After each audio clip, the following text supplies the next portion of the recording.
Shri Venkateswara gold తాకట్టులో ఉన్న మీ బంగారాన్ని విడిపించి కొనబడును.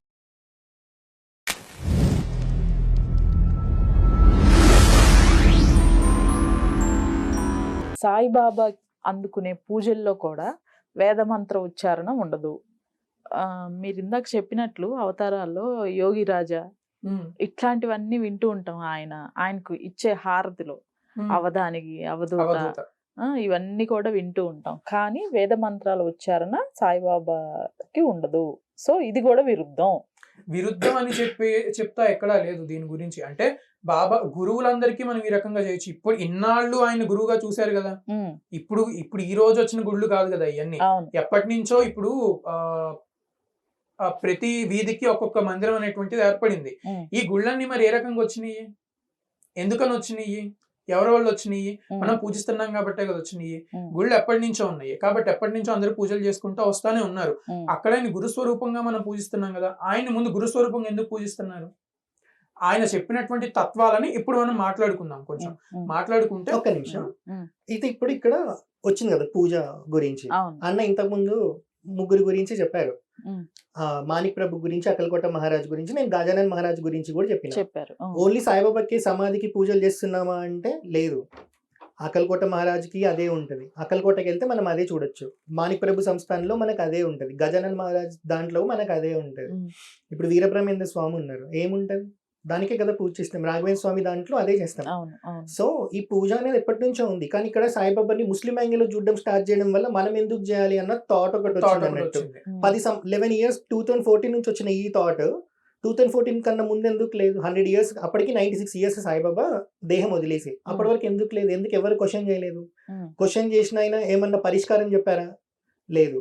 క్వశ్చన్ చేసిన ఆయన విత్ ఇన్ 1 year లో కోర్టులోనే సారీ చెప్పారు. ఎందుకు? ప్రూఫ్లు లేవు ఆయన దగ్గర. ముస్లిం అని స్టేట్మెంట్ ఇవ్వడం అయిపోయింది. కానీ విత్ ఇన్ 1 year ఇండోర్ కోర్టులో మ్యూచువల్ గా సారీ చెప్పి మ్యూచువల్ గా కేసు క్లోజ్ చేసుకున్నారు గుజరాత్ పీఠాధిపతి స్వరూపానంద సరస్వతి స్వామి. ఇది ఫస్ట్ స్టార్ట్ చేసింది ఆయననే. కానీ వెనకాల నేను నడిపించింది వేరే అతను. ఎవరండి?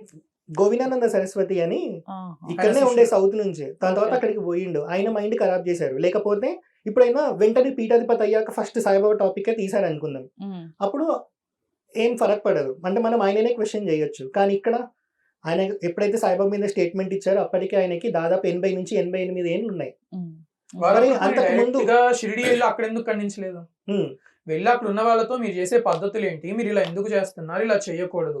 ఇంకొకటి ఏంటంటే అక్కడ ఆయన్ని శంకరాచార్యుల వారి స్థితిలో పెట్టి చూశారు అందరూ.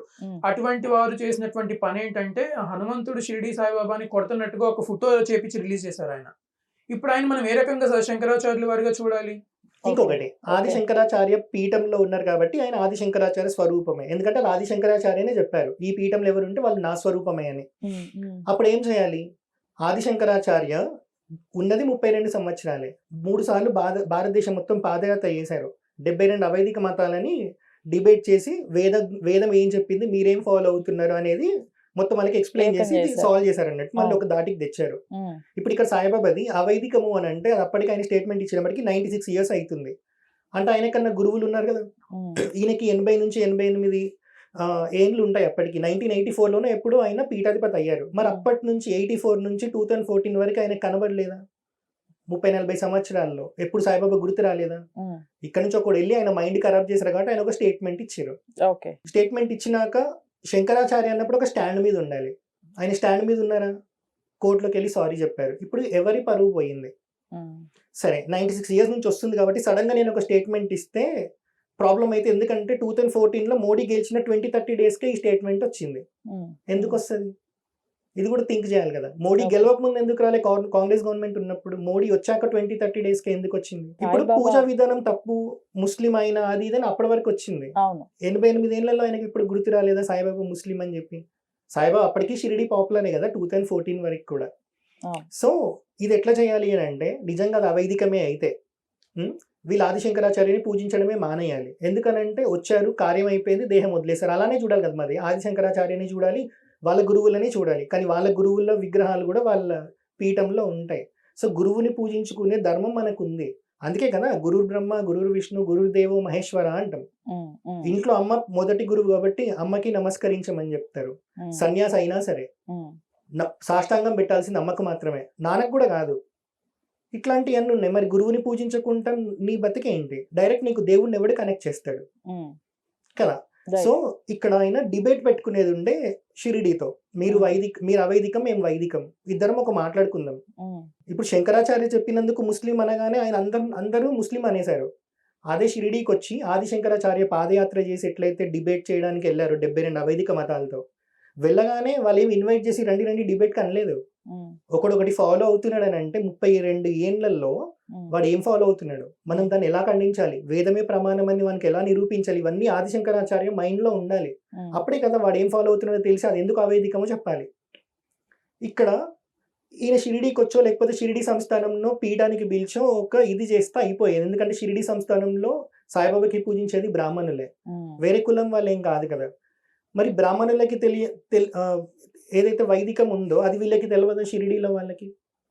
సరే వీళ్ళకన్నా పై స్థాయిలో ఆయన ఉన్నారు కాబట్టి అది అవైదికం అని ప్రూవ్ చేయాలి కదా, ప్రూవ్ చేయకనే కదా సారీ చెప్పారు. అది ప్రాబ్లం అయింది. ఇదొక యాంగిల్. ఇంకొక యాంగిల్లో మనం చూడాల్సింది ఏంటంటే అసలు ఇది అవైదికమా వైదికమా ఏ రకంగా ఏ ప్రామాణికతో చెప్తాం మనం.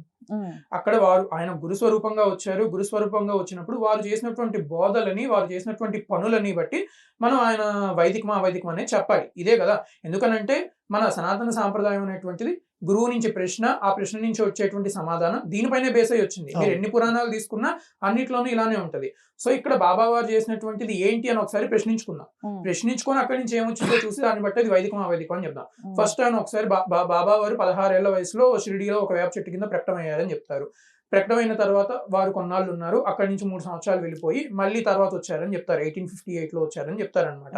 వచ్చిన తర్వాత అక్కడి నుంచి వారు వచ్చి ఫస్ట్ చేసిన పని ఏంటి, దుని పెట్టారు. దుని పెట్టిన తర్వాత వారు యాక్చువల్లీ ముందు దీనికన్నా కొంచెం ముందు ఒక స్టెప్ ముందే, ఇప్పుడు సాయిబాబా ముస్లిం అనుకుందాం. ముస్లిం అన్నప్పుడు ఒక కొత్త ఊరికి వెళ్ళినప్పుడు నమాజ్ చేయడానికి మసీద్ కదా ఎత్తుక్కోవాలి. కానీ ఫస్ట్ సాయిబాబా గ్రామదేవత దగ్గరికి వెళ్ళారు. ఖండోబా మందిరానికి వెళ్ళారు వారు.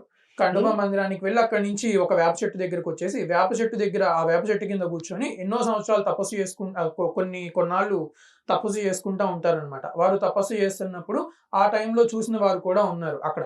సో ఆ తర్వాత మళ్ళీ వారు కొన్నాళ్ళు వెళ్ళిపోయారు. వెళ్ళిపోయిన తర్వాత మళ్ళీ వారు షిరిడీ వచ్చారు. షిరిడీ వచ్చే దానికన్నా ముందు ధూప్ఖేడ అని ఒక ప్లేస్ ఉంటది మనకి. అక్కడ షిరిడీకి దగ్గరలో ఉంటది అనమాట. కోపర్గావ్, ధూప్ఖేడ, జాల్నా, ఆ తర్వాత ఇటు నాందేడ్ వచ్చే ప్లేస్, నాందేడ్ నుంచి హైదరాబాద్ అనమాట. ఇది రూట్. సో ఆ ధూప్ఖేడ దగ్గర వారు ముందు ఒకనొక చోట వారు కూర్చున్నప్పుడు అక్కడ మనకి చాంద్ పాటిల్ అనేటువంటి ఒక ఆయన వస్తారు. ఈ స్టోరీ అంతా అందరికి తెలిసిందే.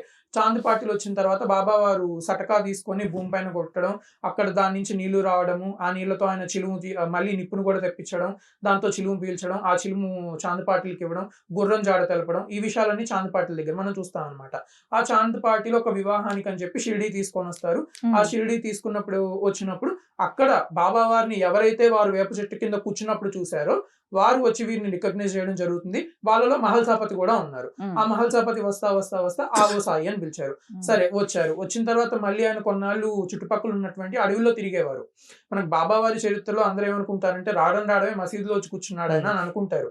కానీ నిజానికి అసలు శుద్ధ తప్పు. ఆయన వచ్చిన తర్వాత ఉన్నది అది ఆ ప్లేస్ వేప చెట్టు దగ్గర ఉన్నారు. ఆ తర్వాత చాలా ప్లేసెస్ చుట్టూ తిరుగుతా ఉన్నారు. అప్పటికి వారు మసీదుకి వెళ్ళరు.